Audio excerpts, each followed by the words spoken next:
Hey everybody, it is Mike over here at Growtopia, and I just going to run down a little update on what's growing on and what we have accomplished on and where things are going. So the cabbages that are over there that were treated with neem oil last week, I was just in there now de-weeding this whole area, so it looks a lot better.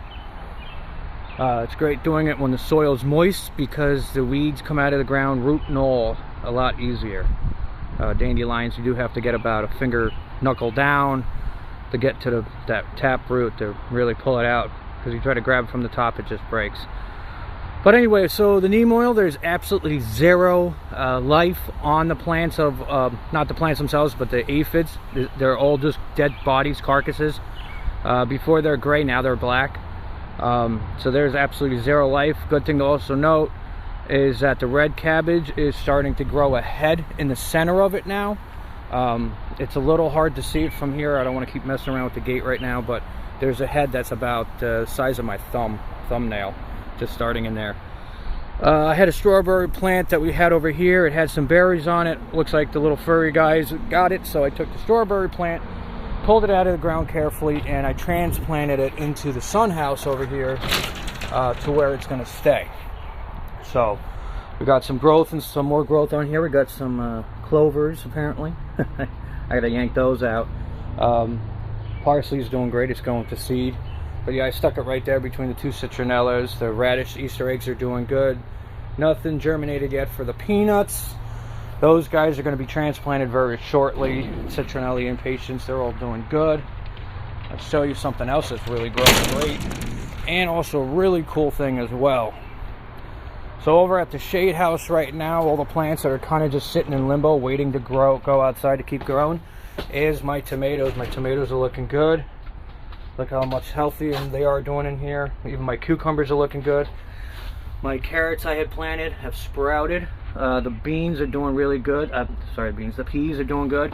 And some Paris romaine has sprouted as well. And this romaine is actually starting to build a heart at the top of it. So that's pretty cool. The lettuces, the kales, the watermelon radishes are doing really, really dynamite.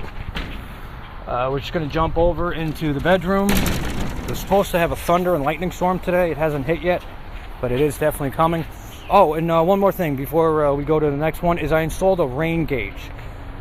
So I put it on Monday, and all week long, this is how much water we've accumulated. So, and I have not watered anything whatsoever. So that's since Monday, and it's supposed to rain today, and then tomorrow I'll clean it out, and I'll just do it week by week. But I haven't watered anything all week, inside and out. Normally the greenhouses would go like Tuesday, Thursday, and Sunday, but with the rain and the moisture, they didn't need anything. So I'm not, everything still looks good. My cabbages are looking good. They're going to be going outside shortly into the cabbage patch where the other ones are, and raise the ground up a little bit. Cauliflower, going to go out there with them as well. Lettuces and the kale disaster field is doing great.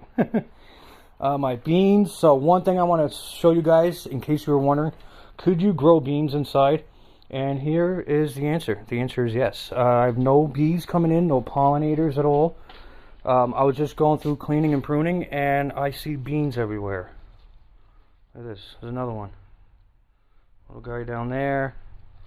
So the $90 million question that I had was, do I need pollinators for the beans? Because they grow inside a house where the only time that, anything opens is the window or the door. And the answer is yes.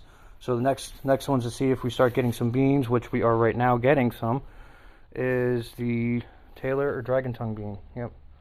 So they produce a little flower, right? And then that flower goes there, and you can see it, and then there it is right down there, the starting of the beans themselves. And that's the Taylor bean. Dragon Tongue, I think I just have one of them. That's kind of over here. He's doing kind of so-so. Oh, wait, he's got a little guy on him. Got a little bean on the tail end. So yeah, so that's going to be pretty cool. And then here's another Dragon Tongue bean over here. Plant, and it's going to start producing beans shortly. So yeah, you can grow your beans inside, which is pretty cool. I didn't think that was actually possible. I thought they needed something, but I guess not. And I also, that big romaine lettuce outside. So I accidentally, when I was trying to put some seeds in here, I put more than I wanted, as you can tell. So that large sucker out there, that romaine lettuce, I'm gonna have a ton of it. And basically, what's gonna happen is, as these guys grow, I'm just gonna remove them out and then just find places to stick them. So I'm gonna have a lot of lettuce, and good thing I like lettuce. So, and then let's go take a look over at the nursery and see what's growing on in there. Whew, man, it's freaking humid out there. All right. Okay. Not much really going on in here. Banana's got a new leaf, of course. Lemon and lime are doing good. Birds of Paradise. Got some new growth over here. My black seaman tomato has sprouted, so that's pretty cool. I gotta do some updating in the books. Let's see what we got here. Some marigolds. Some more marigolds have sprouted, which is great. My Japanese corn has sprouted. There's 1, 2, 3, 4, 5 of them. So those seeds have sprouted. So we'll see what happens. My borage kind of like was doing good and then disappeared, but I think they just didn't like the temperature or something in here. I don't know. Mammoth sunflowers from an old seed pack just ain't doing shit. My orange watermelon is doing good. My garden bean, he might be going outside shortly. Squashes are doing pretty good. They're going to get moved shortly. The other melon is doing great. Casper eggplant, garden sweet cucumber. The National's doing good. The cucamelons fell over. Oh, you can't make this shit up sometimes. Nothing out of this tray. They're kind of still in dormancy. That's really kind of what's growing on in here. I'm kind of winding down on growing certain things. And then there's going to be a lot of cleaning coming up in here. Possibly like this whole shelf I'm going to get rid of. Whatever is going to stay is going to stay. Everything else is going to go outside. The celery's got to go in the greenhouse. It's just, it can't be in here for too long. Other than that, that's it. So everybody like, subscribe, share it with your friends and family. Get out there and grow something. This is Mike over at Growtopia. Later.